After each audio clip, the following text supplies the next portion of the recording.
இப்போ ECR OMR செம்ம connect. Stepstone secret plot near Kovalam ECR. Beach resort plot just 24 lakhs ல. Launching offerல plot வாங்குங்க 5 lakhs profit.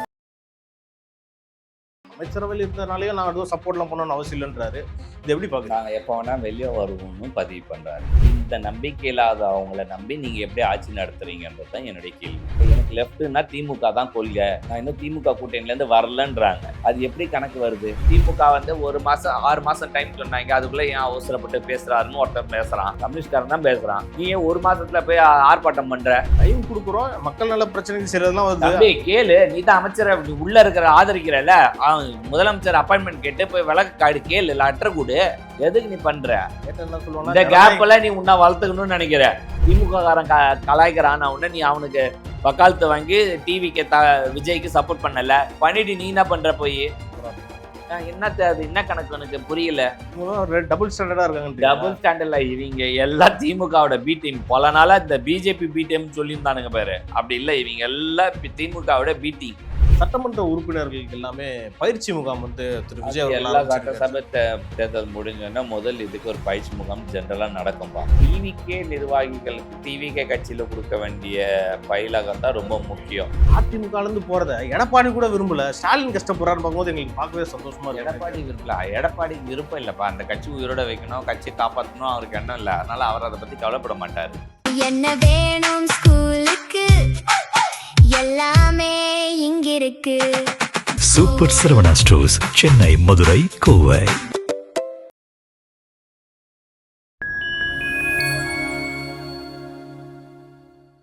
நேயர்களுக்கு வணக்கம். இன்றைய சீகே டாக் நிகழ்ச்சியில் பல்வேறு அரசியல் மற்றும் சமூக நிகழ்வு குறித்து உங்கள் சீகேவோடு பேச இருக்கிறோம். வருங்கள் நிகழ்ச்சிக்குள் செல்லலாம். சார் வாங்க சார். சார், நீங்கள் தொடர்ந்து ஒரு விஷயம் சொல்லிக்கிட்டே இருக்கிறது, திருமாவளவனை கூட்டணியில் வச்சுக்கணுமா வேணாவான்றதை நீங்கள் ரொம்ப தெளிவாக ஒரு விஷயத்த சொல்லிட்டீங்க. சமீபத்தில் ஒரு இந்த நிகழ்ச்சியில் கூட அவர் சொல்லிட்டாரு, அமைச்சரவையில் இருந்தனாலேயே நான் எதுவும் சப்போர்ட்லாம் பண்ணணும்னு அவசியம் இல்லைன்றாரு. இது எப்படி பார்க்குறீங்க? நாங்கள் எப்போ வேணால் வெளியே வருவோம்னு பதிவு பண்ணுறாரு. இந்த நம்பிக்கை இல்லாத அவங்கள நம்பி நீங்கள் எப்படி ஆட்சி நடத்துறீங்கன்றது தான் என்னுடைய கேள்வி. உங்களுக்கு யார் ஓட்டு போட்டாங்க? நீங்கள் சர்வே எடுத்தீங்களா? உங்களுக்கு யார் செஞ்சா? அப்படி அதாவது நீ லெஃப்ட்டுன்னு நீங்கள் எடுத்து நீங்கள் செயல் பண்ணுறீங்க. நீங்கள் உங்களுக்கு யார் உங்களுக்கு சொன்னா லெஃப்ட்டு தான் உங்களுக்கு ஓட்டு போட்டான்னு? கிறிஸ்தவர்கள் உங்களுக்கு ஓட்டு போட்டாங்க, முஸ்லீம் உங்களுக்கு ஓட்டு போட்டாங்களா? இல்லை, பெரிய ரொம்ப இல்லை. அப்புறம் எப்படி அது லெஃப்ட்னு ஆகுது? உங்களை யார் உங்களை மாத்துறா? இல்லை யார் சொல்லி கொடுத்தா இவங்க செய்கிறாங்க? ரியாலிட்டி வரணும். சரி, அப்படின்னா இவங்க என்ன சொல்கிறாங்க, எனக்கு லெஃப்ட்டுன்னா திமுக தான் கொள்கை, நான் இன்னும் திமுக கூட்டணிலேருந்து வரலன்றாங்க. அது எப்படி கணக்கு வருது? இப்போ எப்படின்னா தமிழ்நாட்டு மக்கள்லாம் லூஸ் மாதிரி வச்சுருக்காங்க. அவனுக்கு ஓட்டு போட்டவன் அங்கே தான் இருப்பானா, ஆனால் இங்கே ஆதரிச்சு இங்கே அமைச்சர் இருப்பானா. இங்கே இருக்கிறவன் அங்கே இருக்கிறவனை கூப்பிட்டுப்பானா, ஆனால் அமைச்சர் கொடுப்பானா, ஆனால் இவன் ஆதரவு கொடுப்பானா கொடுக்க மாட்டான், எப்போ விளக்குமான்னு தெரியாதுன்னு உட்காந்து இருக்கணுமா? இது என்ன மாதிரி ஆட்சி? இது என்ன மாதிரியான கொள்கை வச்சுருக்காங்க? இதனால தான் சொன்னேன், திருமாவளவனை நம்பாதீங்க, கம்யூனிஸ்டை நம்பாதீங்க.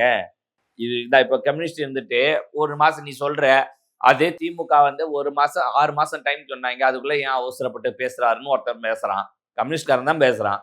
நீ ஏன் 1 மாதத்தில் போய் ஆர்ப்பாட்டம் பண்ணுற? எதுக்கு ஆர்ப்பாட்டம் பண்ணுற? இல்ல, அதாவது டைம் கொடுக்குறோம், மக்கள் நல பிரச்சனைக்கு செய்யறதுலாம் வருது. கேளு, நீ தான் அமைச்சரை உள்ள இருக்கிற ஆதரிக்கிறல, முதலமைச்சர் அப்பாயின்மெண்ட் கேட்டு போய் விளக்கு காடு கேளு, லெட்டர் கொடு.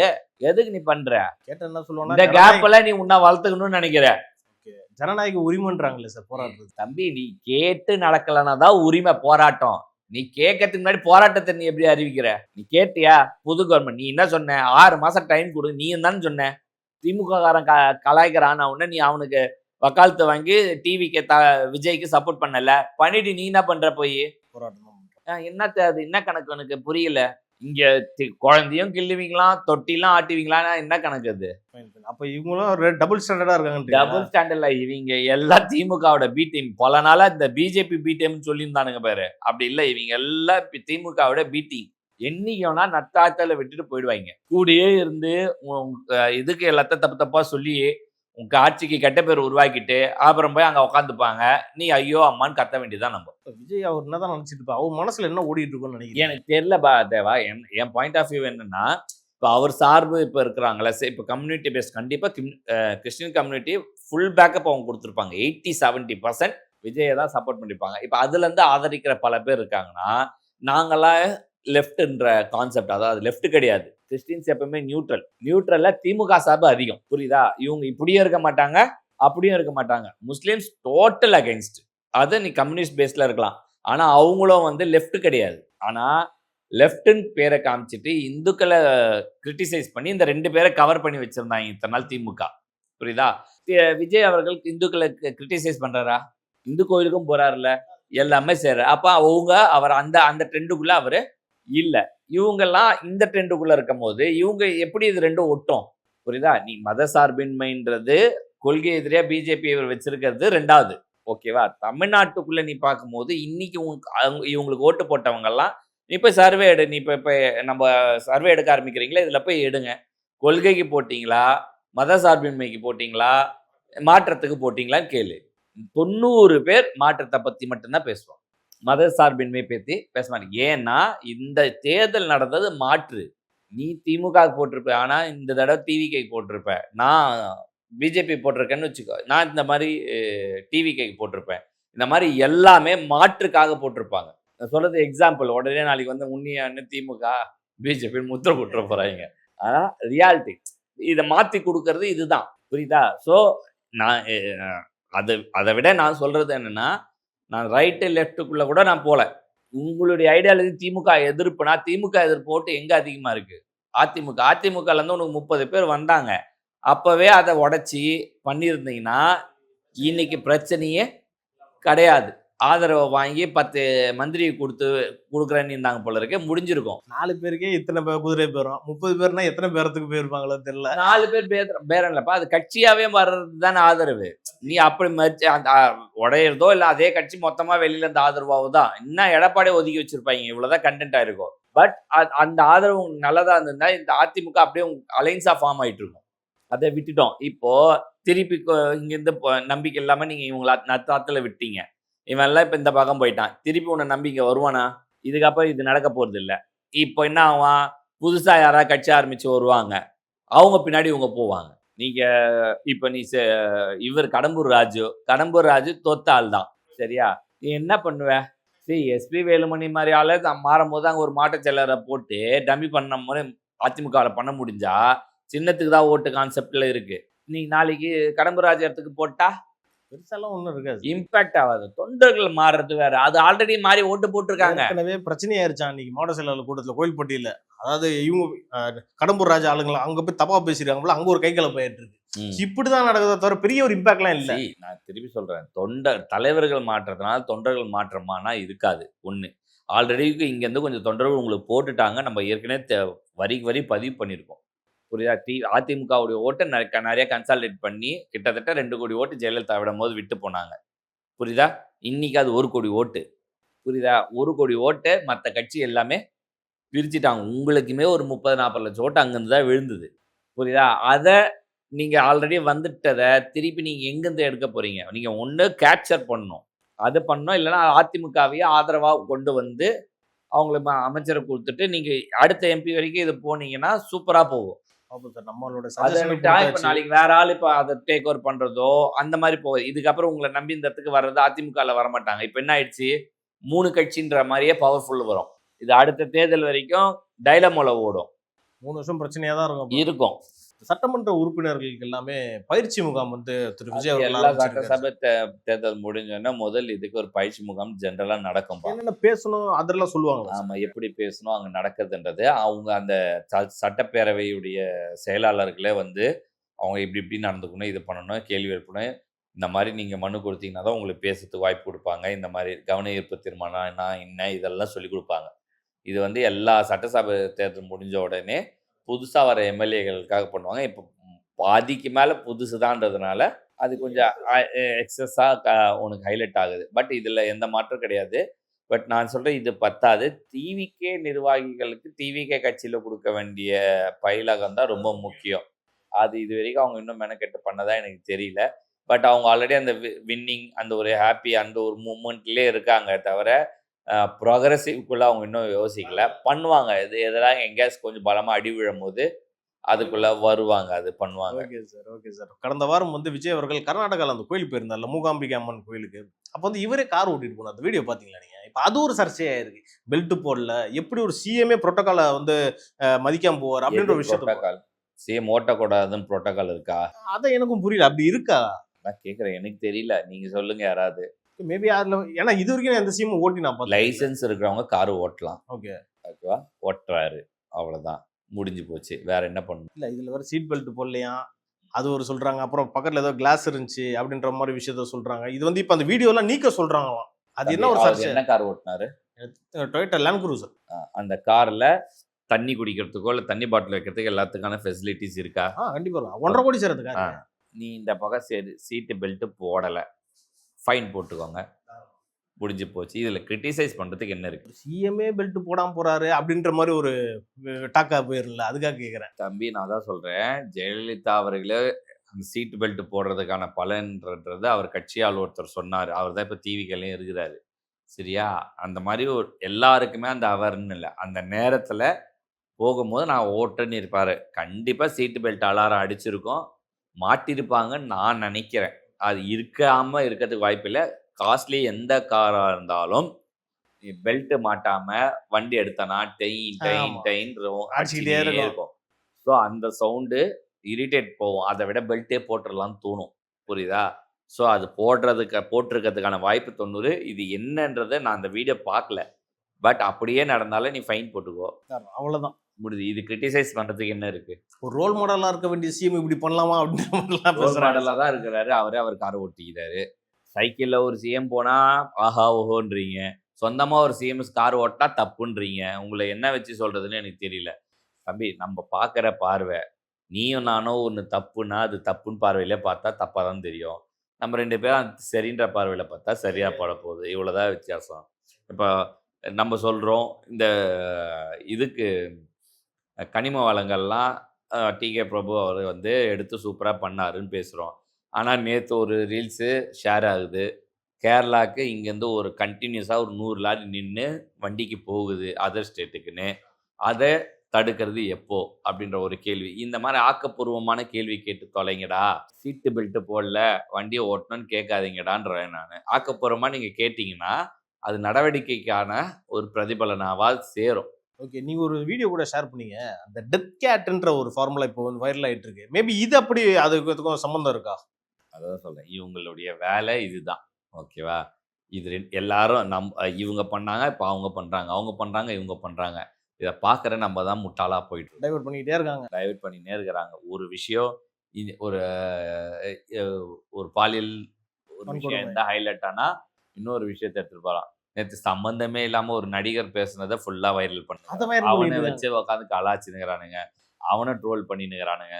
ஏன்டா அதுக்கு முன்னாடி நாள் வேற ஒரு ஹைலைட்டடான விஷயம் நடந்தது, அந்த ஹைலைட்டை வந்து டைல்யூட் பண்ணல, டைல்யூட் ஆயிடுச்சு. இது கேட்கறது யாரு கேட்பா? ஓகேவா? நீங்க போய் இதை ட்ரோல் பண்றேன்னு சொல்லி இது இவங்க தான் ட்ரோல் பண்ணாங்களா இல்லை அவங்க பண்ணாங்களான்ற குழப்பம் வேற இப்போ இருக்கு. இதை தானே சார் ஒரு வீடியோல ஃபுல்லா நீங்க பேசுனதுக்கு கமெண்ட்ல அவ்வளோ திட்டுனாங்க. சொல்றேன், நல்ல ப்ரோக்ரஸிவா பண்ணுங்க, நீங்க நியாயமா பண்ண வேண்டிய விஷயத்த நியாயமா பண்ணுங்க. நான் திருப்பி சொல்றேன், குறைகள் எல்லா ஆட்சியிலும் இருக்கும், அதை மக்கள் ஏற்றுக்கிட்டு மாற்றுறதுக்கு அவங்க பாதிக்கிற மாதிரியான விஷயங்களை முதல்ல இனிஷியேட் பண்ணி தடுத்து நிறுத்துங்க அப்படின்றது தான் நம்ம சொல்கிறோம். அதை செஞ்சால் இது பிரச்சனையே இல்லை. இதை யார் விஜய் அவருக்கு சொல்ல போகிறா? சுற்றி இருக்க இந்த 4 பேரா இல்லை மற்றதா அப்படின்றத பார்க்கணும். இன்னும் நான் நேற்றே ஒரு விஷயம் கேட்கணும்னு நினச்சேன். விஜய் அவர்களுக்கு செக்ரட்டரியாகவே, அதாவது பர்சனல் செக்ரட்டரியில் இவரா நியமிச்ச ஒரு 4 பேர் வந்து செக்ரட்டரியேட்டில் ஒரு இன்ஃப்ளூயன்ஸ் பண்ணுறதாகவும் சொல்கிறாங்களே சார், அது நல்லதா அவருக்கு? எப்போ அரசாங்க பதவியில் தான் கொடுத்துருக்காங்க. நீ சொல்கிற ஜான் ஆரோக்கியசாமி பேரே சொல்ல, இப்போ இவங்கள பதவியாக தான் கொடுத்துருக்காங்க. பதவிக்கு செக்ரட்டரியேட்டில் ஆஃபீஸ் கொடுக்கக்கூடாதுன்னு எங்கே சட்டம் இருக்குது? அவங்க வேலையை அவங்க பார்க்க போகிறாங்க, அங்கே வந்து கொடுக்கக்கூடாதுன்னு எங்கே சட்டம் இருக்குது? ஏன்னா இல்லை டேரெக்டாக வந்து சிஎம் இன்ஃப்ளூயன்ஸ் பண்ணுற மாதிரி இருக்கு. ஏன்னா பவர் சென்டர் ஒன்றுன்னு சொன்னாங்க. பதவியை தான் கொடுக்குறாரு. பதவி கொடுத்தா அவர் ஆலோசகருக்குன்னா அவர் ஆலோசனையும் அங்கே கொடுத்து தானே ஆகணும். அது இன்ஃப்ளூயன்ஸ்னு எப்படி ஆகும்? இது பெரிய விஷயம்லாம் கிடையாது. இது பெரிய விஷயம்லாம் இல்லை. இன்னும் வந்து பலிகடா ஆளு செலக்ட் பண்ணல. பலிகடா ஆள் யார்? ஆதவ அர்ஜுனாவா, புசி ஆனந்தா, அண்ணன் செங்கோட்டையானான்னு தெரியல. எல்லா பழியும் தூக்கி போடுறதுக்கு ஒரு ஆள் தேவைப்படும். மேபி இந்த 4 பேர்ல ஒருத்தராக கூட வரலாம். பட் அது இன்னும் இப்போ ஸ்டார்ட்லாம் ஆகல, அதுக்கான வாய்ப்பு இன்னும் இல்லை. பட் இப்போ இதை கிரிட்டிசைஸ் பண்ணுறதுக்குலாம் ஒன்றுமே கிடையாது. இந்த 4 பேர் அட்வைசரி போர்டு அட்வைஸில் இருக்காங்க, அவங்களுக்கான வேலை கொடுக்குறாங்க. அதை சப்போஸ் அதிகாரிகளுக்கு விஜய்க்கு இப்படி கொடுத்தா தெரியுன்றது அவங்களுக்கு புரிஞ்சிருக்கும். நீங்கள் அதிகாரிகிட்ட டிஸ்கஸ் பண்ணுவாங்க, நீங்கள் இதை கொண்டு போகலாம், இப்படி பண்ணுங்க, இது சொல்லுங்க, பேசலாம், தப்பு இல்லையே. இல்ல உளவுத்துறை ரிப்போர்ட்டையே இன்ஃப்ளூயன்ஸ் பண்றாங்கன்னா டைரக்டா சிஎம்க்கு தான் போக வேண்டிய ரிப்போர்ட்டை இவங்க வாங்குறாங்களாம். அது தவறு தான். சரியா? ஆனா அதுக்கு அது வந்து நடவடிக்கை எடுக்க வேண்டியது சிஎம் தவிர வேற யாரும் இல்ல. அவர் முடிவு பண்ணி எனக்கு மட்டும் குடுங்க, என்கிட்ட கொண்டு வந்து குடுங்க. இது யாருக்கும் தேவையில்லன்றத அவர் இனிஷியேட் பண்ணணும். அது பண்ணா நடக்கும். அவரு அதுல உடன்படல. அவரு என்னை விட இன்னொருத்தர் பெட்டரா எனக்கு பார்த்து எனக்கு ரெஃபரன்ஸ் குடுப்பாங்கன்னு தோணியிருக்கலாம். மேபி குடுத்துருக்கலாம். அவர் நாலேஜாவே போயிருக்கலாம். அது நாலேஜோட போயிருக்கலாம். அது தெரியாம நம்ம அத கிரிட்டிசைஸ் பண்றதும் தப்பு. சப்போர்ட் பேசுறதும் பெருசா நம்ம எடுபடாதுன்றீங்க. Okay sir. நெக்ஸ்ட் வந்து அதிமுகல இருந்து பல பேர் தாவேகாக்கு இப்ப போயிட்டு இருக்காங்கல்ல. அத வந்து முட்டுக்கட்ட போடுறதுக்கு ஸ்டாலின் பேசுறாரு. அவருக்கு ஏன் இந்த நிலைமை? ஏன் மத்த கட்சியில ஏன் இவர மூக்கு நுழைக்கணும்? அவர் கட்சி வளர்க்க அவர் வேலை பார்க்குறாரு. நல்லதுதான் பண்றாரு. அவ்வளவுதான். அவர் கட்சியை வளர்க்கணும்ல. சார் அந்த நிர்வாகியே சொன்னாங்க சரி. அதிமுகல இருந்து போறத எடப்பாடி கூட விரும்பல. ஸ்டாலின் கஷ்டப்படுறாருன்னு பார்க்கும்போது எங்களுக்கு பார்க்கவே சந்தோஷமா இருக்கு. எடப்பாடி விரும்பல. எடப்பாடிக்கு விருப்பம் இல்லப்பா. அந்த கட்சி உயிரோட வைக்கணும், கட்சியை காப்பாற்றணும் அவருக்கு எண்ணம் இல்லை. அதனால அவர் அதை பத்தி கவலைப்பட மாட்டாரு. புரியுதா? ஸ்டாலின் அடுத்து உதயநிதி கொடுத்துருக்காரு. அடுத்து அவருடைய இன்னொரு மகன் வர்ற அளவுக்கு அடுத்த 30 வருஷத்துக்கு என்ன வேலையை பார்த்துருக்காரு. உதயநிதி 20-30 வருஷம் அடுத்த ஃபியூச்சர் திமுகவுக்கு முடிவு ஆயிடுச்சு. அதில் எந்த மாற்றம் கிடையாது. ஸோ அது அடுத்த டெவலப்மெண்ட்டுக்கு அவங்க வளர்க்கணும்னு பார்க்குறாங்க கட்சி. நீங்கள் எடுத்தன் கவுத்தன் பண்ண மாட்டாங்க. இன்றைக்கி அவங்க இறங்கி ஜென்சி இவங்க பண்ண மாதிரி அட்டாக் அவங்க பண்ண ஆரம்பிச்சிட்டாங்க. இப்போ சோஷியல் மீடியாலாம் எப்படி இருக்குது? பத்திக்குதா அவங்க நீங்கள் நினைக்கிற மாதிரி நீங்கள் பண்ண மாதிரி 100 பண்ண ஆரம்பித்த உடனே உங்களுக்கு என்ன பண்ணுறதுனே தெரியல. அவ்வளோதான். அது அவங்க தெளிவு பண்ணிட்டீங்க. அவங்க தெளிவாயிட்டாங்க. இப்போ கட்சியை ஸ்ட்ராங் பண்ணுற வேலையும் பார்க்குறாங்க. எடப்பாடி தலைமைக்கு ஒருத்தர் போட்டியா வர்றாரு. கேள்விப்பட்டீங்களா? யாருப்பா அது? அவரோட பையன். தலைமைங்க. நான் தான் ஏற்கனவே முதல் போன 3 நாளுக்கு 4 நாளுக்கு வீடியோ பாடுற அப்பயே முதல்ல நான் பதிவு பண்ணியிருக்கேன். நீ ஆங்கரா என்ன நீ? இல்ல சார், அவர் பதவிக்கு அவர் பையனே போட்டியா வர்றாரு. அதுக்காக நான் வந்து சொல்றேன். அதான் வராங்கன்றதுனால தான் சிவி சண்முகம் வந்து பேசவே ஆரம்பிச்சாரு வெளியே. அது நம்ம அதுக்கு ஒரு நாளைக்கு முன்னாடியே பதிவு பண்ணிட்டோம். சிவி சண்முகம் அது வந்து அதிமுக தான் சொல்றேன். அதிமுகவிட வீழ்ச்சி அந்த மிதுன்கான பணம் அவருடைய சொத்துக்களை பாதுகாக்கிறதுக்கு அதிமுகன்னு ஒரு கட்சி தேவைப்படுது. அதனால அவரை அடுத்து பாதுகாக்கிறதுக்காக அவர் பார்க்குறாரு எடப்பாடி. இதை சுதாரிச்சுக்கிட்டு அந்த கட்சியை காப்பாற்றணும்னு நினைக்கிறவங்களாம் வேற தலைமையை தேடி போகிறது புத்திசாலித்தனம். அதை விட்டுட்டு இன்னும் இதையே பேசிட்டே இருந்தால் வேலை ஆகாது. இறுதியா ஒரு கேள்வி. தமிழ்நாட்டில் கடந்த 48 மணி நேரத்துல 20 பாலியல் வன்கொடுமை சம்பவங்கள் நடந்திருக்கிறதா நயினார் நாகேந்திரன் ஒரு குற்றச்சாட்டை வச்சிருக்காரு. இப்படியே போயிட்டு இருந்தா எப்படி சார்? இது ரொம்ப இதா போயிட்டு இருக்குல்ல சட்டம் ஒழுங்கு. சரி, அது சட்டம் ஒழுங்கு நம்ம முதல்ல இருந்தே பதிவு பண்ணிட்டு இருக்கோம். அது முதலமைச்சர் தான் அதுக்கான முடிவு எடுக்கணும். அதுக்கான அதற்கு சிங்கப்பெண்ணுன்னு ஒன்று கொடுத்துட்டா இது நடக்காதுன்னு நான் அன்றைக்கே சொல்லிட்டேன். இது வந்து அங்கே தடுக்கிறதுலாம் இல்லை. நீ நடக்கிற இன்சிடெண்ட்டை ஒரு 4 பேருக்கு சிவியரான தண்டனை கொடுக்கும் பட்சத்தில் தான் இது திருந்துவானுங்க, பயப்படுவானுங்க. அவனை சோஷியல் மீடியாவுக்கு முன்னாடி உட்கார வச்சு நடு ரோட்டில் அம்மனமாவோ நடு ரோட்டில் உட்காந்து தாரில் உருளதோ இந்த மாதிரியான கடுமையான விஷயங்கள் செஞ்சாதான் இது சொல்லும் போது நான் ஒரு சாடிஸ்ட் மாதிரி தெரியும். ஆனால் பாதிக்கப்படுற இளம் பெண்கள் ஹிட்லரா கூட ஹிட்லர் நீ நல்லா வருவ. அந்த இப்போ கொஞ்சம் முன்னாடி திட்டினதுக்கு தானே இந்த இது நான் பார்த்துக்கிறவா ஓகேவா. பட் அந்த மாதிரியான தண்டனை கொடுக்காத விஷயத்தில் தவறு இப்போ தவறே செய்யாம இருக்கிறான். அவனு கூட நம்ம பண்ணா பரவாயில்லன்ற மாதிரி தான் இப்போ போயிட்டு இருக்கு. பயம் உருவாக்கணும். பண்றவன் திருப்பி பண்ணக்கூடாதுன்னு தோன்றது தான் பயம். நீங்க வந்து 1 மாசத்துக்கு முன்னாடி சொன்னீங்க. அதுக்கப்புறமே 20 சம்பவம் நடந்திருக்கு. அன்னைக்கே அதை பண்ணியிருந்தா இந்த நடந்திருக்கு. காவல்துறையில பெண்களை வந்து விஷயம் நடத்துறது ரேபிஸ்ட் இந்த மாதிரியானதுக்கெல்லாம் முன்னாடி ஒரு தண்டனை இருந்தது. ஸ்டேஷன்ல போனோன்னா அதுக்குன்னு ஒரு எக்யூப்மெண்ட்டே இருக்குது. கால் இப்படி நீ விரிச்சு வைக்கணும்.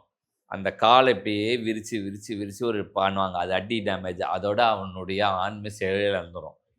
இந்த மாதிரியான ட்ரீட்மெண்ட் நம்ம காவல்துறையிலலாம் இருந்திருக்கு. நான் கேள்விப்பட்டிருக்கேன். நான் நேரடியாக பார்த்ததில்லை. இந்த மாதிரியான செயல்கள்லாம் நடக்குதா? இது பண்ணால் அடுத்த தடவை அது செய்யறதுக்கான வாய்ப்பே வராது. இதுதான் சரியான தண்டனையாக இருக்கும். இந்த மாதிரியான விஷயங்கள் தான் பணம். நீங்கள் ஜியோ போடுங்க. வர சட்டசபையில் இப்படி நடந்தால் 1 மாதத்தில் தூக்கில் தொங்க விடப்படும். பொதுவெளியில் கூட சொல்லலாம். பொதுவெளின்னா ரோட்லலாம் போட வேண்டாம். அதுக்குன்னு ஒரு ஏரியாவை செலக்ட் பண்ணி மக்களை கூட்டி மக்களுக்கு எதிர்க்க இவன் பண்ணதுக்கு இதுன்னு ஒரு லைவை போட வைங்க. அதுக்கப்புறம் ஹியூமன் ரைட்ஸ் வந்துருமே உள்ள. ஹியூமன் ரைட்ஸில் இல்லை, தூக்கில் போடுறதில் சட்ட பிரகாரம் இருக்குது. ஓகேவா. அதை பதிவு பண்ணி கூட ரிலீஸ் பண்ணுங்கன்றேன் நான். 4 பேருக்கு அந்த மரண பயம் தெரிஞ்சாதான் அந்த இதுவே இறங்கும். இல்லைன்னா இப்படியே தான் தெரியும். ஓகே சார், நம்ம ஒரு கருத்தை முன் வச்சுட்டோம். ரொம்ப ரொம்ப முக்கியமான ஒரு விஷயம் நடக்க போகுது. இன்னைக்கு வந்து வெள்ளை அறிக்கை வெளியிட போறாங்களாம். நிதியமைச்சர் சொல்லியிருக்காரு. நீங்களும் பல விஷயம் சொல்லியிருந்தீங்க. வெள்ளை அறிக்கை விடணும்னு சொல்லியிருந்தீங்க. என்ன மாதிரி அம்சங்கள் இருக்கு? இல்லை, வெள்ளை அறிக்கைக்காக பல பேர் பயந்துட்டு தான் இருந்தாங்க. ஏன்னா இந்த அறிக்கை தயாரிக்கும் போது எதெல்லாம் கிட்டத்தட்ட 40லேருந்து 50 ஆண்டு கால அறிக்கையே வரப்போகிறதா நான் கேள்விப்பட்டேன். மொத்தமாக யார் யார் எப்படி எப்படிலாம் குடிச்சவர் ஆக்கினாங்க அப்படின்றது. பட் என்னுடைய பாயிண்ட் ஆஃப் வியூவில் இந்த 5 ஆண்டுகளோ இப்போ நடக்கிறத மட்டும் போட்டிருந்தா நல்லாயிருக்கும்.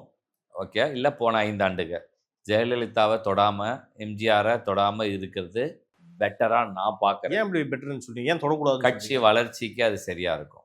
இல்ல, அவங்க சைட்ல இருந்தும் பல ஊழல்கள் நடந்திருந்தா எக்ஸ்போஸ் பண்றது ஒரு கடமை இல்ல? நிர்வாகிகளாக இருக்கும். நீங்கள் இப்போ போட்டிங்கன்னா கடம்பூர் ராஜன் நேற்று வந்தார்ல, அவரை பற்றி வரும். நீங்கள் யார் சொல்லுவாங்க, இப்போ எடுத்து காட்டுவாங்க. அப்ப தூய சக்தின்ற வார்த்தைக்கு என்ன? வராது. நான் சொல்ல அதை தவிர இப்போ நீங்கள் எங்கேருந்து அதிகமாக வராங்களோ அவங்கள பற்றியுமே நீங்கள் பேச வேண்டியது இருக்கும். ஓகே, அது நான் ஃபீல் பண்ணுறேன். புரியுதா? நடந்தது நடந்தவையாகவே இருக்கட்டும், நடக்க போகிறவே இனி நல்லதாக இருக்கட்டும். அதுக்கு என்ன பண்ணலாம்? கடம்பூர் ராஜுவே வந்தாலும் நான் நடத்துறது சட்ட பிரகாரம் தான் அவர் நடத்தணும், அதுக்கு நான் பண்ணுவேன்ற மாதிரி போயிடலாம். புரியுதா? ஸோ என் பாயிண்ட் அது, என்னுடைய புரிதல், என்னுடைய ஒப்பீனியன் அது. அது ஏற்று அவங்க செய்கிறது அவங்க பார்க்க. சார், நிறைய ஒரு கேள்வி. தமிழ்நாட்டில் வந்து நம்ம தொடர்ந்து எல்லா வீடியோலையும் பேசிக்கிட்டு இருக்கிறது இந்த கரண்ட் கட்டு பிரச்சனை. இன்னைக்கு அது வந்து ஆலோசனை பண்றாராம் முதல்வர். அப்படி என்ன ஆலோசனை பண்ணி என்ன தீர்க்குவாங்கன்ற நினைக்கிறீங்க? என்ன இஃப்ஸ் அண்ட் பட்ஸ் இருக்குன்னு பேசுவாங்க. இப்போ முதல்வருக்கு இப்போ இது கொஞ்சம் ஹைலைட்டாக ஆகிறதுனால அவர் இப்போது இதுக்கு தீர்வு என்னன்றதை அவர் நேரடியாக பார்வையிட்டு அதை சரி பண்ண பார்க்குறாருன்றது தான் பார்வை. இது நல்ல விஷயம், வரவேற்க வேண்டிய விஷயம். சார் இதோடு நிறுத்தாமல் லா அண்ட் ஆர்டருக்குள்ள அவர் வந்து அடுத்த மீட்டிங் லா அண்ட் ஆர்டரில் இது. ஏன்னா இப்போ நான் சட்டசபை கூடனா இந்த பாலியல் இதை வச்சே எதிர்கட்சிகள் உங்களை ஒன்று பேசவே விடாமல் இதையே செய்வாங்க. நீங்கள் இதை எப்படி எதிர்கொள்ள போகிறீங்கன்னு தெரில. இன்னைக்கு காலையில் இதை விட்டுட்டு இன்னைக்கு ஈவினிங் வெள்ளை அறிக்கைக்கு நடுவில் முடிஞ்சால் சட்ட ஒழுங்குக்கு ஒரு ஸ்ட்ராங்கான ஸ்டேட்மெண்ட் விட்டுட்டு நாளைக்கு சட்டசபைக்குள்ளே போகிறது நல்லது. ஓகே, அது ஒரு டைவர்ட் பண்ணுறதுக்கு நம்ம அந்த வெள்ளை அறிக்கையை நம்ம எடுத்துக்கலாமா? அவங்கள வந்து அடிக்கிறத விட அவங்கள ஃபர்ஸ்ட் நம்ம அடிக்கணும் அப்படின்றதுக்காக வெள்ளை அறிக்கை நம்ம. பட் அவங்க ஏற்கனவே வெள்ளை இருக்க தரம் தான் சொல்லியிருக்காங்க. பட் ஆனால் இப்போ உடனே போகிறது தான் எனக்கு வந்து சந்தேகத்தை ஏற்படுத்துது. எவ்வளோ இன்னும் கேட்டால் ஒரு மாதம் ஏன் இன்னும் என்ன கொடுக்கலன்னு கேட்பீங்க, இப்போ கொத்தா ஏன் இப்போ கொடுக்குறீங்கன்னு கேட்பீங்க. அப்படிலாம் இருக்கலாம். ஆனால் அதெல்லாம் நீ கன்சிடர் பண்ணி நமக்கு அது தெரிய வர்றது, அந்த இன்ஃபர்மேஷன் தெரிய வேண்டியது முக்கியம், தெரியுது. அதை தான் நம்ம பார்க்கணும். நாளைக்கே எதிர்கட்சிகள் லா அண்ட் ஆர்டரை பற்றி சட்டசபையில் கேட்க வேண்டியது நமக்கு தேவை, அது கேட்கணும். இதில் எந்த மாற்றமே கிடையாது. இதுக்கு நம்ம வந்து எல்லா சார்பாகவும் ஒரு சார்பாக எடுத்து நம்ம பேசுறதுல லாஜிக் இல்லை. நான் முதலமைச்சர் நாலேஜ் இது போகணும்னு நினைக்கிறேன். போனால் ஒரு ஆக்ஷன் நடக்கும்னு நினைக்கிறேன். நடக்கதான் பார்க்குறேன். அவ்வளோதான் என்னுடைய நம்மளோட ஒப்பீனியன். கருத்தாக இருக்குது. ஓகே சார், பல விஷயத்துக்கு நீங்கள் பதில் சொன்னீங்க. நேரத்துக்கும் கருத்துக்கும் நன்றி.